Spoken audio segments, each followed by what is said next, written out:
reflect of my time spent here in this place, 3 significant experiences stand out. Going on French Africa out of town, my practicum in Winnipeg's North End, and my independent study.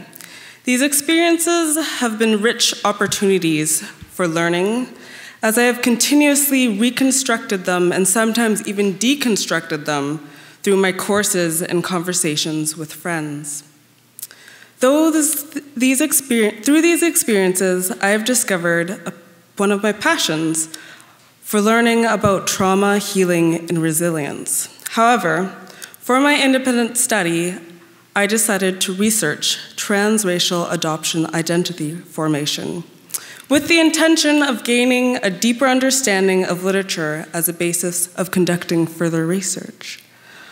I began my investigation into identity formation looking at Erik Erikson's classic model of identity formation, which views identity formation as a straightforward linear progression that goes through stages, which ideally results in a single coherent identity.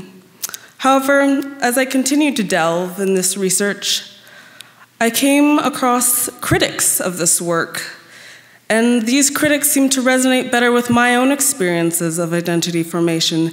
These authors suggested that Erikson's model was simplifying identity, maybe marginalizing and even in some cases problematizing people who sort of fall outside of this linear progression. In contrast to Erikson, these authors describe the paradoxical experiences of multiple belongings and argue the process of identity construction must be understood within the family context and broader social context in which the person resides. The literature explores concepts such as complex identities, the nomadic self, and it sort of goes beyond looking at things, the nomadic self and the experiences, and captures the experiences of adoptees who feel that they exist in the third space, where notions of ethnicity and culture are fluid and no longer pure or fixed. They describe those who feel they simultaneously belong in 2 different ethnic groups. Those who, quote, embody the paradox of having an appearance that is perceived as a sign of otherness inside the social groups which they belong.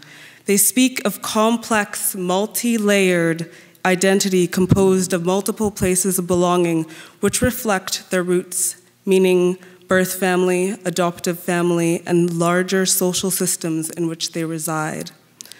As I had anticipated, my independent study laid the foundation for future research. However, I did not expect the additional ways this study has shaped me as a person and a future researcher.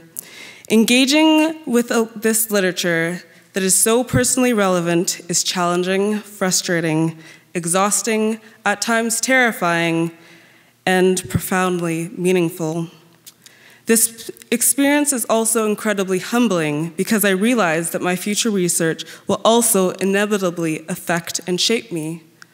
I'm sure I will be similarly challenged, frustrated, exhausted, and sometimes terrified by the complex identity narratives I hope to encounter in conversations with other transracial adoptees as a future researcher. I hope someday to share a more reflective and nuanced understanding of identity formation which captures the lived experience of these transracial adoptees. I am so very grateful to CMU faculty, especially Vander, my independent study supervisor, staff, students, and friends, and fellow graduates for creating and sharing this place of belonging with me. Thank you.